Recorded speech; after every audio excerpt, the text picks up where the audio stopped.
Hello guys, Keydude here, and today I'm going to take a look at the Lucky65 sent to me for review by Velocifier Tech. This keyboard is currently in group buy and has good potential to be one of the best budget aluminum options for under $80. So the Lucky65 is a 65% wireless aluminum barebones kit, and it has tons of great custom features.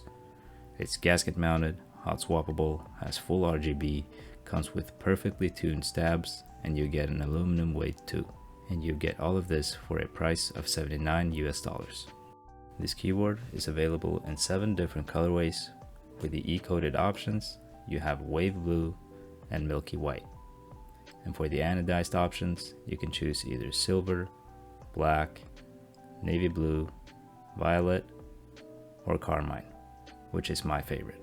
The Lucky65 also supports both ANSI and ISO layout, and if you choose the ISO PCB, you will get the ISO plate too, and vice versa. Now let's open the box and see what's inside. In the nice green box, you obviously get the keyboard itself, along with a dust cover. You also get some extra accessories, like a white rubber cable, a switch and keycap puller, the wireless USB dongle, and of course, the manual. Now let's take a closer look at the Lucky65. It's a standard 65% keyboard with a blocker to the left of the arrow keys. The case feels very premium because it is full aluminum and the anodization is really smooth. And the color is just amazing. The weight of the keyboard is 1.2 kilos, which is roughly 2.6 pounds. And the front height is 20.5 millimeters tall, and the typing angle is 7 degrees, so it's totally fine to type on without a wrist rest. The case structure is pretty standard with the box on wedge style, so the side profile is simple and clean. The back side is simple too, and it has the USB-C port located in the center. The underside of the keyboard looks really good. The CNC'd 4-leaf clover with the gold colored aluminum weight looks so good in combination with the anodized carmine case. Other than that, there's 4 rubber feet along with 8 hex screws for easy modification. The plate mounted stabs in this board is pre-lubed to perfection.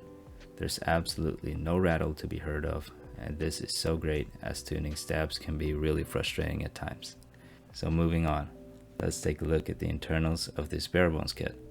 In the bottom case is where you find a 3750 mAh battery, along with ESD foam and a thicker case foam. And between the PCB and the polycarbonate plate, you get PET film, IXPE foam, and plate foam. The polycarbonate plate has some horizontal flex cuts as well. The PCB is 1.2 millimeters thin, has south-facing RGB, and per key flex cuts. It also uses gasket socks for the gasket structure. One potential drawback, however, is that the PCB does not support screw-in stabs, but since the plate-mounted stabs are perfectly from factory, I really don't see the need to replace them either. Now for the build, I'm going to use some KTT Coconut Latte linear switches. They are factory lubed, have a travel of 3.5 millimeters, and a bottom mount of 45 grams. The switch material is very standard with a PC top housing, nylon bottom housing, and a palm stem. And the keycaps are die-sub PBT, and that's it for the configuration. Now let's hear the sound tests.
The typing experience is soft and comfortable even with all foams installed due to the flex cuts on both the plate and the PCB. The sound profile with all foams is definitely towards the deeper side of the sound spectrum, sounding both thocky and marbly. In the configurations with less foam, it sounds even more clacky and brighter, and the typing experience was way softer. The Lucky65 is honestly so great, and the fact that it only costs $79 is just insane to me. All you need for a full build is to put in switches and keycaps, and then you're done. These tabs are perfectly tuned, so there's nothing to worry about either. However, there are some cons that needs to be mentioned. Some minor negative aspects is that the fact that the connection toggle switch is located under the tab key, which is inconvenient, but you can use FN plus tab to switch connection modes instead of doing it the hard way. And there's also no storage space for the USB dongle, and the JST cable was difficult to plug back in because a hot swap socket was in the way. The major negative aspect of this board is that it's not compatible with QMK or VIA. Velocifier does have a software available on their website where you can change the RGB, key mapping, and set macros, but this is not as good as QMK or VIA, unfortunately. And in the future, I would like for the keyboard to be QMK and VIA compatible, and I want more customization options, specifically regarding the weight and the plate options. It would be nice if you could, for example, add a copper weight or an aluminum palm or FR4 plate as an add-on, and a 1.6mm PCB without flex cuts for that fuller sound, but that's just my personal preference. Overall, the Lucky65 is a great budget aluminum kit for both beginners and experienced custom keyboard lovers out there, and I can easily recommend this keyboard as it has so many great features for such a great price point. Now that was it for my review of the Lucky65 by Velocifier Tech. If you enjoyed this video, please drop a like, and if you enjoy my content, please subscribe, and until next time, peace.